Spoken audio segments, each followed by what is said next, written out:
Time ही नहीं दिया उन्होंने, आया दबोचे गन रखी और मेरे शोहर के ऊपर चढ़ के उससे फोन पकड़ा है।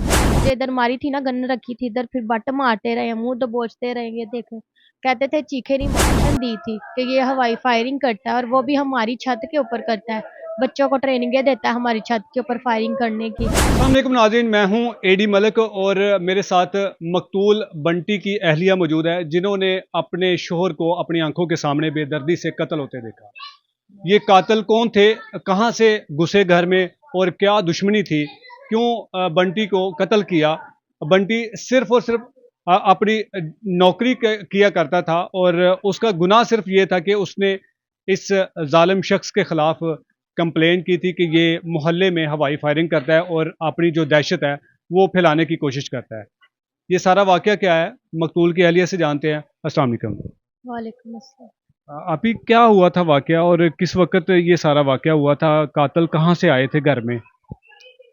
सुबह 4 बजे की बात है। कातिल ऊपर छत से ना जाली तोड़ के आए हैं। हमारी छत पे ना जाली लगी हुई है, उसको तोड़ के दरवाजा खोल के, छोटा सा कोई बच्चा ही घुसा होगा, उसने जाली को खोल के अंदर घुसाया है, उसने दरवाजा खोला है। बाकी वो जो शख्स आए थे वो दरवाजे से नीचे उतरे होंगे। जब कितने लोग थे उनके साथ? 6 लोग थे। टोटल 6 लोग थे। हाँ जी, छह। सबके पास असला था? असला है था। दो जो है थे वो, जब वो एंटर हुए ना तो उन्होंने हमारे दरवाजा पे ना ठुड्डे मारे हैं। ठुड्डे मार के ना दरवाजा खोला तो मैं झट से ना उठ गई हूँ। तो आपके जो कमरे का दरवाजा था? कमरे का दरवाजा था, ठुड्डा मार के उन्होंने ना, सारे 6 लोग थे, तो उन्होंने ऐसे खोला है ना, जब तो मैं धबक से ना उठ गई हूँ जल्दी से, तो उन्होंने ना मेरा मुंह ही दबोच लिया जल्दी से कि चीखे नहीं मारनी, आवाज नहीं निकालनी। तो इधर मेरे पिस्टल रख दिया था। अच्छा, आपके सर पे उन्होंने कनपट्टी पे पिस्टल रख मैंने दिया? चीखे मारी ना, जब मैं उन्हें दरवाजा, तो मैंने ना चीखे मारी है, तो मेरे बच्चे और शोहर भी उठ गए थे साथ ही मेरे। तो जल्दी से उन्होंने इधर गन रख दी। कहता चीखे नहीं मारनी, मेरा शोहर कहता मेरी बीवी और बच्चों को छोड़ दो, कुछ ना कहो। वो भी बातें ही कर रहा था कि मैंने पिस्टल को पकड़ के ना फेंक दिया था और अब नीचे भाग आई थी। मैं इसलिए नीचे भागी हूँ कि शायद मैं नीचे वालों को बिठाऊंगी, चीखे मारूंगी ना तो ये लोग डर के भाग जाएंगे। तो वो भागे तो नहीं, वो अपना काम करके भाई मेरे शोहर को फायर करके ना, पर भागे, मेरे ऊपर जाते जाते वो भाग चुके हुए थे फायर अच्छा, करके। आपने पूछा नहीं कि क्यों फायरिंग कर रहे हो, क्यों घर में घुसे हो, क्यों मारना चाहते हो? मेरे शोहर ने ना, हस्बैंड ने इनके खिलाफ एप्लीकेशन दी हुई थी। जब मेरे शोहर ने मुझे बताया ना शानी का नाम, तो फिर मैंने इनको, उन्होंने कहा शानी ना कर, मेरी बीवी को छोड़ दे। फिर मैंने इनको बताया कि अब्बू ऊपर शानी आ गया है। मैं मुझे उसका है था, क्योंकि वो डाउट है उसका है ही था, क्योंकि मेरे हस्बैंड ने उसके खिलाफ ना एप्लीकेशन दी थी कि ये हवाई फायरिंग करता है और वो भी हमारी छत के ऊपर करता है। बच्चों को ट्रेनिंग देता है हमारी छत के ऊपर फायरिंग करने की, जो ट्रेनिंग। ये पास ही वजीरेला हाउस है, एक मशहूर होटल है और भी इतने बड़े बड़े ऑफिस है यहाँ पे, तो किसी ने कभी एक्शन नहीं लिया? एक्शन नहीं लेते थे तो वो जब मर्जी फायरिंग कर लेता था, दिन में भी करता था, यानी कि शाम के 4-5 बजे भी करता था।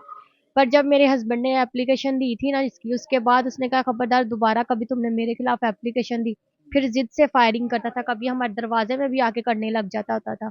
फिर ना इसने धमकी धमकी थी ना, ये एक साहब की, हमारे जब दरवाजे में करना, हम मेरे शोहर को अलर्ट कर रहा था ना, तो मेरे शोहर ने फिर दोबारा एप्लीकेशन दी कि अब ये मुझे ना धमकियां लगाता है, मेरी जान को खतरा है इससे। तो कुछ एक्शन नहीं हुआ था उस एप्लीकेशन पे भी। बकायदा इन्होंने मजंग थाने वाले डीएसपी साहब हैं, जो इन्होंने इनकी आपस में सुलह कराई, समझौता करवाया कि अब तुम्हारे दरमियान कोई रंजिश नहीं है, ये तुम्हें कुछ भी नहीं कहेगा। जब सुलह हो गई थी तो दोबारा क्यों फिर उसने ये हरकत की? दोबारा सही चलते फिरते थे, जैसे हम साए रहते हैं, गली में मिलता था, जाता था, आता था। मेरा शोहर रात के 2-2 3-3 बजे तक खाना लेने जाता था, आ जाता कर।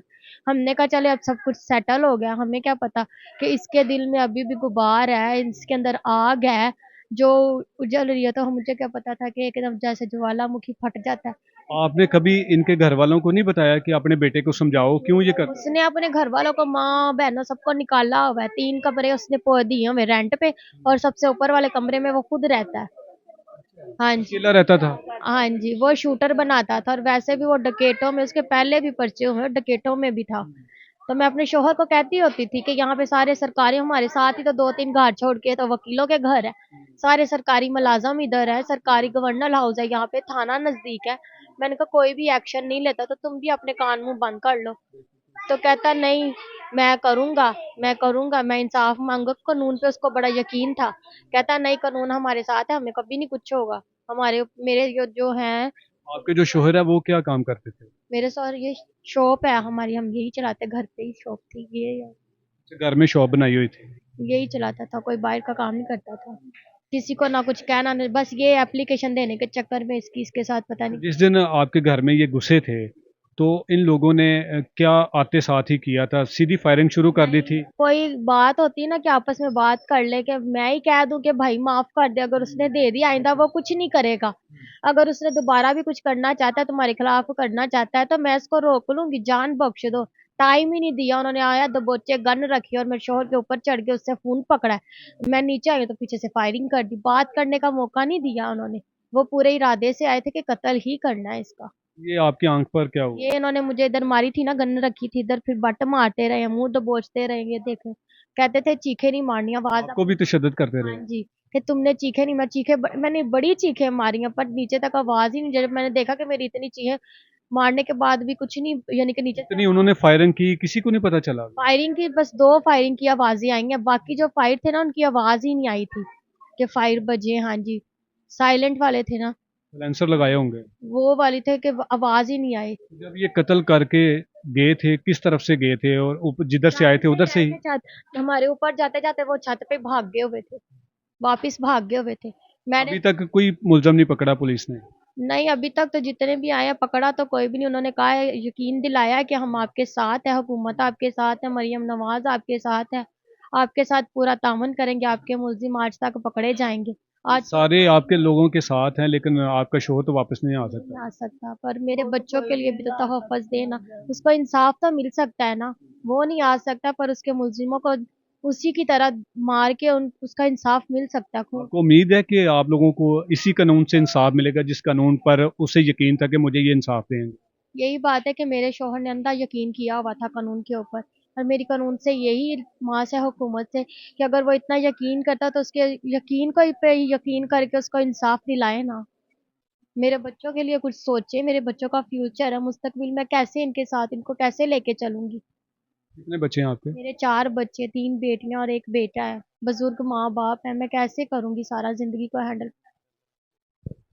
जी बिल्कुल नाज़रीन, आपने मकतूल की अहलिया की सारी गुफ्तगू सुनी कि किस तरह से उन ज़ालिमों ने इस खातून को भी तशद्दुद का निशाना बनाया। इसकी आंखों पर आप निशान देख सकते हैं कि उन लोगों ने असले के जो बट होते हैं ना वो इसे मारे हैं कि अगर आपने शोर मचाया तो आपका भी यही अंजाम होगा। बंटी जिसे ये यकीन था कि मुझे इस कानून से इंसाफ मिलेगा, लेकिन आज वही कानून अब इनको तसल्लियाँ दे रहा है, जबकि इनके शोहर को उस जालिम इंसान ने कत्ल कर दिया जिसके खिलाफ कानून को पहले एक्शन लेना चाहिए था। ऐसे लोग जो गली मोहल्लों में दंदनाते फिरते हैं और इनके खिलाफ अगर कोई शरीफ आदमी कार्रवाई करने की कोशिश करता है तो उसका इंजाम आपके सामने है। इसका ये मतलब है कि अगर आपके इर्द गिर्द कोई ऐसा शख्स रहता है तो आप सिर्फ अपनी जुबान, आंखें, कान और बंद कर लें, क्योंकि अगर आपने इनके खिलाफ आवाज उठाने की जुर्रत की तो आपको घर में घुस कर कत्ल कर दिया जा सकता है। ये इस तरह के वाकयात आए रोज मामूल की बात बन चुका है, लेकिन हमारे अफसरान, हमारे कानून नाफज करने वाले अदारे वाकया होने के बाद फिर तसल्लियां देते हैं कि हम आपके साथ हैं, हम आपको ज़रूर इंसाफ देंगे। आज तकरीबन 4 से 5 रोज़ गुजर चुके हैं लेकिन पुलिस इन मुलजमान को गिरफ्तार करने में कामयाब नहीं हो सकी। क्या इनको इंसाफ मिलेगा? वो शख्स, वो नौजवान जो एक मामूली सी हरकत के खिलाफ उसने एक्शन लिया, वो इंसाफ लेते लेते कब्र में चला गया। अब इनको क्या इंसाफ मिलेगा, या ये क्या तवक्को रख सकते हैं कि हमें ये कानून इंसाफ देगा? लेकिन हमारी गुजारिश है कि इनको ज़रूर इंसाफ मिलना चाहिए। बंटी के कातलों को कैफरे करदार तक पहुंचाना चाहिए। बंटी की वालिदा भी मेरे साथ मौजूद है, हम उनसे भी जानते हैं कि जब उनको पता चला कि उनके बेटे को, उनके इकलौते बेटे को घर में घुसकर उन्हीं के मोहल्लेदार ने कत्ल कर दिया। अगली वीडियो में आपकी उनकी वालिदा से भी मुलाकात करवाते हैं।